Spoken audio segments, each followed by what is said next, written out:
The question of the meaning of life is one of the most profound and enduring questions that humans have grappled with throughout history. It is a question that has inspired philosophers, scientists, theologians, and artists alike. Yet despite centuries of contemplation, we still don't have a definitive answer. So, what are the problems with understanding the meaning of life, and what are the solutions? I mean, what's it all about? Philosophy. Oh, that sounds wonderful. Is that a sport? No, it's more of an attempt to construct a viable hypothesis to explain the meaning of life, including... The first problem with understanding the meaning of life is that it is a deeply personal and subjective question. What gives meaning to a person's life may be completely different from what gives meaning to another person's life. This subjectivity makes it difficult to come up with a single objective answer to the question of the meaning of life.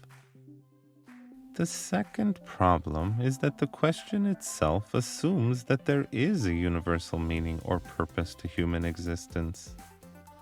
However, there is no evidence to suggest that such a meaning or purpose exists. The universe appears to be indifferent to human existence, and there is no inherent value or significance to human life. This realization can be deeply unsettling for many people, as it raises the question of whether life has any meaning at all. The third problem is that the search for the meaning of life can lead to feelings of despair and nihilism. If there is no universal meaning or purpose to human existence, then what is the point of living? This can lead some people to feel that life is inherently meaningless and that their existence is pointless. So, what are the solutions to these problems? The first solution is to recognize that the search for the meaning of life is an inherently subjective and personal quest. What gives meaning to one person's life may not give meaning to another person's life, and that's okay. Instead of searching for a universal meaning, we should focus on finding our own individual meaning and purpose in life. The second solution is to embrace the idea that life has no inherent meaning or purpose. This may sound bleak, but it can actually be liberating. If there is no objective meaning to life, then we are free to create our own meaning and purpose. We can choose to find meaning in our relationships, our work, our hobbies, or anything else that we find fulfilling and meaningful. The third solution is to embrace the idea of existentialism.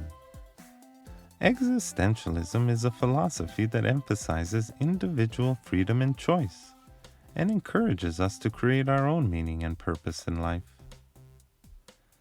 It recognizes that life is inherently meaningless, but argues that this should not lead to despair or nihilism. Instead, we should embrace the freedom and responsibility that comes with creating our own meaning and purpose.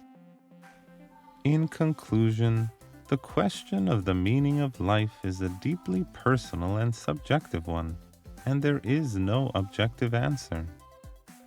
However, this should not lead to despair or nihilism.